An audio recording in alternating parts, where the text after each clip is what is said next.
begin. Starting this off with the Swordsoul Emergence, grabbing a Swordsoul I'm not familiar with, as we're going to Mo Yi reveal that Swordsoul to summon our token, and with that we can now make a Chick Xiao.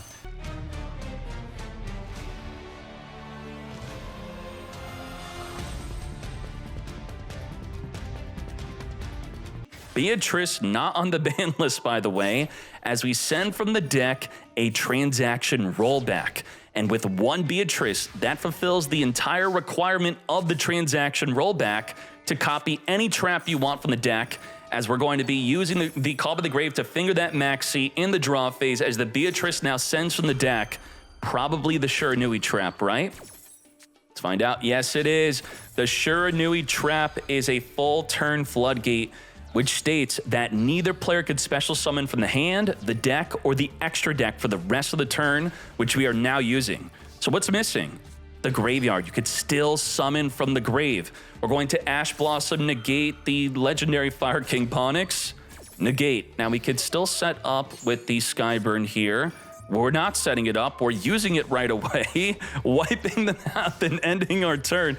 Why not set it? What the...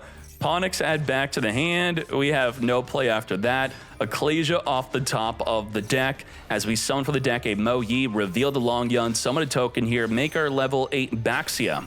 That's going to trigger the Mo Yi to draw a card, pop our newly set drawn card that we also just drew into. We didn't have another card to pop besides ourselves. To now reborn from engrave to turn ourselves into a Legacia. Legacia draw a card. I'm liking this deck. Swordsoul Centurion. This is some great synergy. Unfortunately, we do not have lethal damage here, as we now main phase 2 tribute for a Lubellion in defense, setting up into the back row a Branded Regained, turning our field into a Little Knight on summon, banishing from our own graveyard in Auxilia, triggering the Regain to return it back in the action deck to randomly draw into a stand-up Centurion. Wow.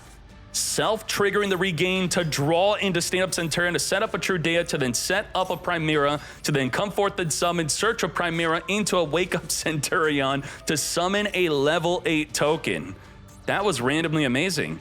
We're now going to be using the effect of Wake-Up Centurion to send from the deck to the Grave of Phalanx, which could reborn a monster from engrave, which will be our Legacia. Legacia is here. We're going to trigger the field spell to sync or summon into a Crimson Dragon. Wow, we are popping off here. We're going to copy the Legacia's level to turn ourselves into a level 12 Cosmic Blazar Dragon, which can negate anything. Legacia setting up the Chimera into the background, plus we have the Druid Swarm.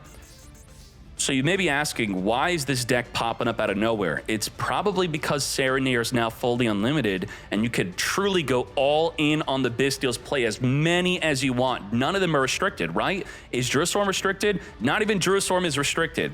We have negate anything with Blazar. We have banish a monster with Little Knight. We have the field spell with the Chimera and Trudea to perform a sync or summon into another form of disruption. Plus we have Nibiru. That's about 4 disruptions. We have Volcanics on summon, popping a fire monster from our hand, as the Blazar does not negate it. We're going to be triggering the Regain to reborn a Magna Hut. Magna is limited? Right, you're right. That is a limit. One of the only limits, the only limit. Garunix triggering to summon from the hand after searching for it. We're going to negate and destroy Garunix. Now, what happens when Garunix is destroyed is nothing. That's not a thing. It's depending on other cards being destroyed for it to trigger. Now, the Ponix does trigger off of that, which may actually turn into something, and we're going to be chaining to the Ponix trigger, summoning from the hand, to summon Trudea and Chimera to now perform a synchro summon on summon, or we could possibly wait. If we wait for the summon of the Druid Swarm, we could then synchro summon into a Chaos Angel, which we could then banish any card in the field on summon. We are summoning the Druid Swarm, so we passed on the field spell performing a synchro. No synchro with the field, as we banish from our own graveyard the Druid Swarm. Sure. Come to us, Fire King Sanctuary, triggering the Regained, and we're still passing on the field spell. What are we doing? We're not... Now, the field spell, I believe, triggers even if the opponent summons. If this card's active, if a monster is special summoned, either player, if you special summon, it doesn't have to be myself, I will trigger the field spell to perform a synchro. So we didn't do it yet. Hida's gonna steal. Little Knight's gonna chain, banish, okay, ourself, Magna Hut, and Little Knight. We're not banishing the Hida. Huh. Because we wanted to trigger the field spell. Sure, okay. Into a Baron to floor. Had we banished the Hida, the Ash would not have been summoned. We're also triggering the Druid Storm to send the Hida to the graveyard. Baron to floor, negate and destroy the Sanctuary. I think we're having a little bit of fun here. What's going on? Centurion Swordsoul. Wow. Blazar comeback in the end phase plus Little Knight and Magna Hut. Legacia setting up Chimera as the Magna Hut adds from the deck or graveyard a dragon monster, grabbing back our Lubellion. Now we have the Sacred Garunix, the non-sacred one actually, the High Avatar Garunix, activating to Reborn, which gets negated by the Blazar Dragon, which would have activated on summon to wipe out all opposing cards on the field. Centurion Swordsoul taking an epic Game 1 victory. I'm loving this deck idea. It is great. Begin. Wow, this is really bad for Snake Eye Fire King. This, what the heck? We have Darklo No More in the main deck, which is quite interesting. And for that Max C, we have a Crossout Designate to negate. I don't think so. Negate the Max C. We do have our Ash Blossom, which is not usable on the stand-up Centurion. As we discard to set up from the deck a Trudea. Trudea also not ashable. Chimera on summon is ashable. And if you don't ash the Chimera, you could find yourself to be in a situation where if you save it for the Auxilla could be chain link blocked by the Gargoyle, thus you can't ash anything. So you pretty much have to ash the Chimera. But ashing the Auxilla would be considered better. It just gets blocked. We are now going to Mo, Yi, and Chimera make a Grandmaster here. On summon, search our deck. We're also going to Mo, Yi, Chainlink block the Grandmaster from getting Ash Blossomed, even though it's already been used this turn. Banishing from the deck a Blackout instead of adding to summon that token. And with that, we're now making Auxilla. Auxilla on summon, searching our deck for the Wake Up Centurion. To battle we go. Okay, we're done with that. Main phase 2, we're going to make some plays now. With our Wake Up Centurion, summon a level 8 token here. We're going to use the Wake Up Centurion to send from the deck to grave a Phalanx, which could quick effect reborn a monster from a grave that's a synchro. We're going to call by the grave, finger the Chimera. Now, did Auxilla target the Chimera? If not, then we could still put the Chimera into the back row because the Auxilla states, place a non-synchro Centurion that's banished or in the grave. So it will go into the back row still. Now, you may be thinking, by fingering Chimera, it's going to stop her effective summoning from the back row. No, because Chimera is not a monster while in the back row, and the Call of the Grave is going to negate the monster effect of Chimera, which on summon, it will activate, it will be negated. So this does not get countered by Call of the Grave. That's all you should know. And hopefully we do get to see that be showcased here before the duel ends. There you go. Set it up. So a very interesting ruling that you should understand here, because I think some people are going, whoa, no way, is Peacemaker. Peacemaker, I think is the card. Yeah. So this is one of the most powerful effects in the Super Heavy Samurai deck. And it has the effect of tributing a monster, plus it being equipped to that monster, to special summon a monster from the deck, which will generally be a scale, so then reborn from the grave. You will have the compulsion. You're going to want to finger this, right? It doesn't negate the effect because it is a spell effect. It goes to the grave to activate, but then you finger it and it still goes through because it was not a monster effect. That is a big one to learn. Oh, we didn't even get to see it. All right, 2-0 victory. Very well done. Let's go. Begin. Bestial Lubellion searching for our Magna Hut, as we now have our stand-up Centurion discarding an Ash Blossom to set up a Trudea into our back row, summon it from our back row to then equip a Chimera from the deck to then summon itself to then search our deck for a Wake Up Centurion. Boy, we are holding on to that Imperm.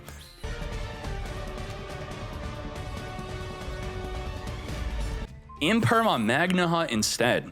So this tells me, please, do not banish cards from my graveyard. I lose to Bestials. Wow, that's interesting. So I think we'll try to point out the moment where he could have been Bestialed on the next turn and how it would screw them up. We're going to be reborning a Lubellion, setting up the Regained, as we now make a Crimson Dragon. Crimson Dragon is going to be able to copy the effect of the Auxilia, copy the level that is, to then turn itself into a Blazar Dragon, which will be an Omni Negate, setting up the Branded Beast, banish from engrave to summon a Send a Phalanx from the deck to the grave, Auxilia equipping a monster. Let's talk about our forms of disruption here. We have Branded Beast, which is, it's important to note that this is only within the main phase can it destroy a card in the field by tributing a dragon, and only while you control a bestial monster. So right now you would know that it's not activatable until you summon a monster to trigger the regain to reborn a bestial from engraved and then turn on the beast to get poppin'. Now we have Trudea and Chimera to turn itself into a synchro to be a form of disruption. We then have the Blazar Dragon negating anything. We have the Ash Blossom, which will negate an interaction with the deck. We have about 4 disruptions. I think I'm not missing anything. Yep, let's go. Summon Gazelle. Gazelle's summon is being negated. It didn't even activate on summon. There you go. Negate the summon, and we're going to chain summon Chimera. Sure. Now, it's important to note that I would say it's a good idea to not summon both of your Centurions at the same time. I would summon Trudea first, then Chimera, so that you could use the field spell to chain link block Chimera to ensure it does not get negated by Ash, as is what's happening right now. Negate the Chimera. We can now triple Tactics Talent, go for the draw 2. Trudea summon. See, this is the field spell would have protected Chimera from being negated on the search. It's really not that big of a deal, though. As we make our Crimson Dragon, Auxilia's levels being copied to turn into another copy of Blazar Dragon, which is not a hard once per turn. We're going to triple Tactics Talent, attempt to draw 2. You ashed me, I ash you. Negate. Well, the Chimera Fusion is going to be doing nothing. The Azure Rune does have the effect of, if being destroyed by battle, we could destroy the monster that destroyed it, but it will just be negated by a Blazar. Probably, right? I mean, you maybe don't want your Blazar to be banishing itself if you're going for lethal damage, but we have 12,000 damage. Wow, we're allowing it. Okay. Add from the deck a Trudea. Regain triggering, reborn from engrave our Magna Hots. Sure, triggering the field spell to perform likely, I would say a Chaos Angel maybe. We're now going to be wiping out the Azure Rune. Goodbye to you. Stand Up Centurion being on Chain Link 2 or higher makes the Azure Rune miss the timing, by the way, on its special summon negate. So this Baron de Flor would have not been negated. Goodbye to Chimera Fusion. It just like that, 11,000 damage. You didn't really see much of it, but this is Swordsoul Centurion. Chimera with no play. We do have double impermanence plus a Nibiru. Is that good enough? Begin. Bro, maxi nothing. Okay. Maxing early helps play around triple Tactics Talent, helps play around cards that inherently special summon without activating the special summon, which I don't think Chimera really has anything that does that, right? They don't play Diablo Star. Let's look at a Chimera deck and see. Whoa, I just messed up. I pressed the wrong button. Chimera, let's see. The Apprentice activates a special summon, I believe. This, okay, if a simple, either great, you can special summon this card. Okay, but this would be a card to maxi early, but you could see it's set up before it happens. You can't, this actually doesn't activate a special summon. Okay, so I guess playing around the Apprentice is a play. As we are talking about that, Nibiru tribute off the entire field here. Say goodbye to the Baron de Flor, Chimera, Incredible Ecclesia, summoning that Nibiru token. We did imperm negate that Baron de Flor mate.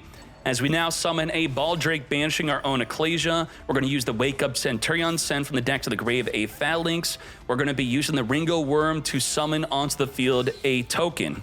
And with that token, we're going to be making a Chaos Archfiend.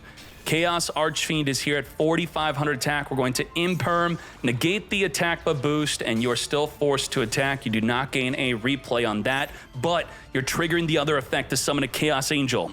When this card leaves the field because of an opponent's card, which was by the opponent's battle, we get to summon that Chaos Angel. Nicely done. Off the top of the deck, we still have no fusion summon. Damn. That's a problem, isn't it? Oh boy. Okay, with your own token you gave me, 6,100 plus Chaos Angel for game. Wow. Quick 2-0. Okay. Ken Frank 2-0 again, getting themselves into the top 16. We're going to Bestial Lubellion, searching for a Serenir. Bestials are great against tier limit.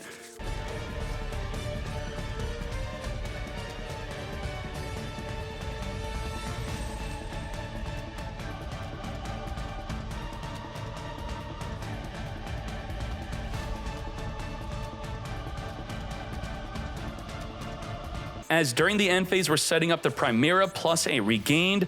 Let's talk about these forms of disruption we have here, plus we hit them with the Max C. Blazar Dragon is going to be able to negate a summon or an activation of anything. We have the Branded Beast, which will pop a card within the main phase, that is. We have Phalanx, which will banish a monster temporarily. We, did I already say Little Knight? So we have Little Knight, banish a monster, Blazar negate, Branded Beast, pop a card, Phalanx, banish a monster, and then we have the Field Spell, which is going to be triggering a Synchro Summon into a 5th form of disruption, and that is what we have, plus Max C. What is good? We get through 5 disruption. Foolish Burial Goods. We're going to be firing off our Chimera here as we send a Spell or Trap card from our deck to the grave. Chimera on summon will be triggering on a higher chain link as we're the non-turn player. We don't have a chain link block for it. And we're going to directly chain the Havness. Now, to play around this, again, if you use the Field Spell to chain link block from an Ash Blossom, you're also chain link blocking a card like Havness, as we're playing in the tier limit matchup here. Havness directly to a monster effect will summon the mill 3 cards off the top of the deck. We now have a Shuffler in grave. As we grab from the deck another stand-up Centurion, we're going to be triggering Regain to reborn the Serenir from engrave. We're going to set up our tier limit Scream, normal summoning Rhino Heart, chain link blocking it with the Scream to mill 3, plus send any tier limit card from the deck to the grave. There's the mill 3 as we send a Sharon. Sharon performing our fusion summon. We're going to use the Blazar Dragon to negate that fusion summon effect. We didn't have a Bestial in hand to stop it. Now down to 4 disruption. To battle we go, taking out the Little Knight. We're now down to 3 disruption. Super Polymerization, discard and diffuse away the Serenir into a Moo Dragon here. Moo Dragon making water monsters untargetable. Havness triggering to fuse. Serenir triggering to send a card from the deck to the grave. As we then trigger the stand-up Centurion to synchro within the battle phase. Synchroing into a Crimson Dragon. Sure. Serenir, now we can't use our Branded Beast, so we just lost the disruption here. We have Crimson Dragon plus the Phalanx as our only 2 forms of disruption. Dragostapelia. We're going to use Centurion Phalanx to banish it preemptively, forcing it to activate, which we could then use the Crimson Dragon to target the Auxilia before it turns into a level 1 monster. Thus, we would not be able to synchro off of the Crimson Dragon. We're going to Triva Karma, search our deck likely for the tier limit field. No, tier limit field spell is banned. We can't even do that. We're going to grab a Crime from the deck. So the Phalanx is no longer a form of disruption, as we now have a single Blazar Dragon left. You are now level 1, but we made sure to copy your level before that happened. We now have an Ash Blossom, so from 1 disruption with the Blazar, we're now up to 2.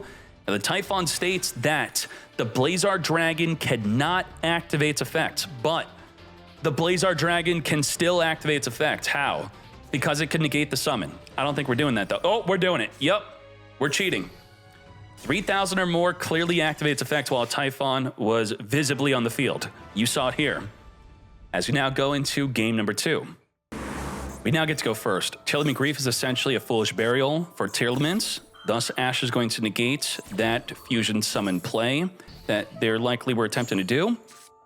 As we now follow up card destruction, we ate their Ash to protect the card destruction just like that. Discard our entire hand. They did draw into a Bestial here. The tier limit Scream, which we didn't want on the field. We wanted to search for a Sullik. We now have Foolish Burial Goods to send from the deck to the grave. Our Triva Karma, searching our deck for another copy of tier limit Scream. Now, with the Scream, as we normal summon our Rhino, we're going to send from the deck a tier limit plus mill 3. Now, this Bestial Baldrake is going to banish one of those plays. We're going to be likely banishing the Havness, right? Rhino Heart's triggering to reborn from engrave, but the Baldrake is banishing the Havness. Havness is limited to 1 and now gone from the duel. Unless we play Regained. I don't think we do, though.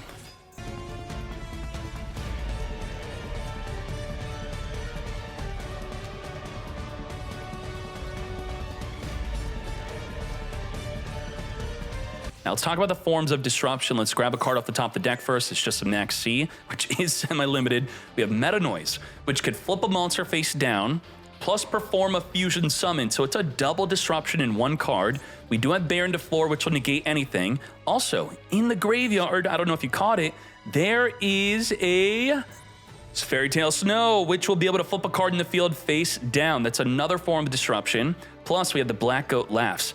With the Black Goat Laughs engraved, we could banish it to declare a monster card name, and neither player could activate the effects of that monster. How this works is you can't chain it to the monster activating. You have to predict what will be activating before it activates.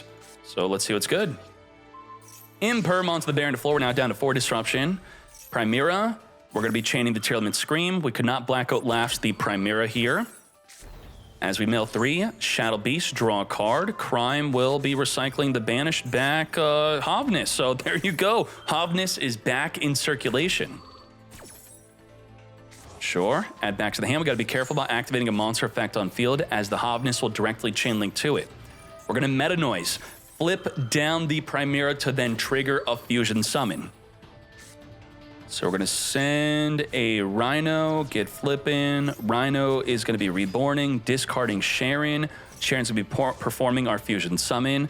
We have Snow, Black Goat, and our Kaleido Heart. Kaleido Heart on summon's going to spin the field spell away. Now, the field spell requires it to activate in an open game state, so being able to trigger, spin it back is perfect. Cross out, designate. Yeah, I think we're kind of scooping here. We're going to chain Fairy Tale Snow. All right, if you're going to do a funny, I'll be funny also. That's what I'm seeing here. Summoning our Snow with nothing to flip face down. Our only form of disruption is the Black Goat Laughs, as we then end our turn and end the duel by surrendering. Nicely done from both players so far. Let's hop into game number 3. I mean, they're both undefeated if they're in round 3. It's single elimination. We have Soul Emergence grabbing the Chunjun from the deck, sure.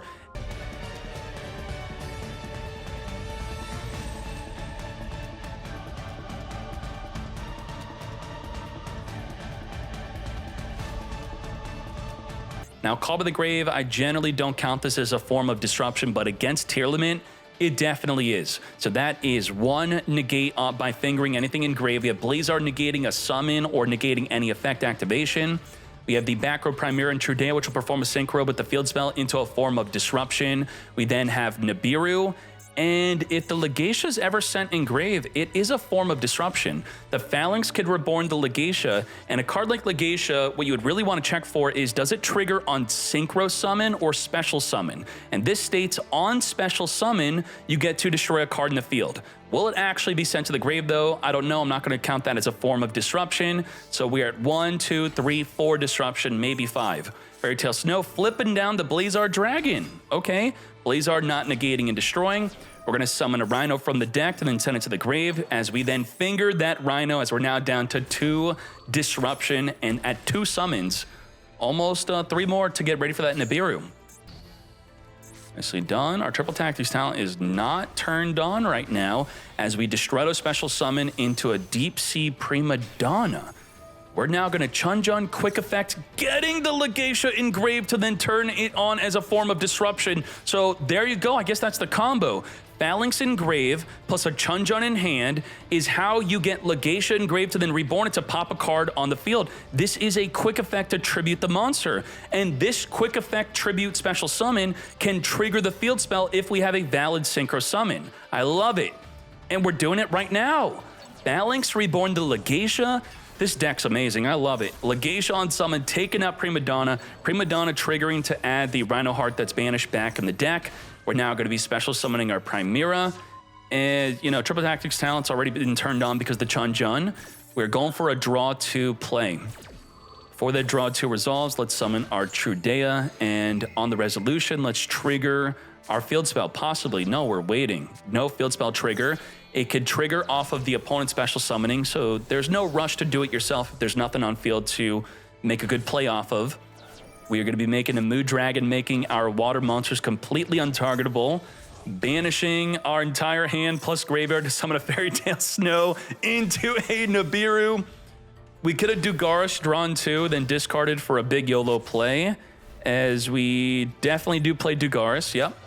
4,600 defense token. We got Mo, Yi on summon, reveal the Long Yun.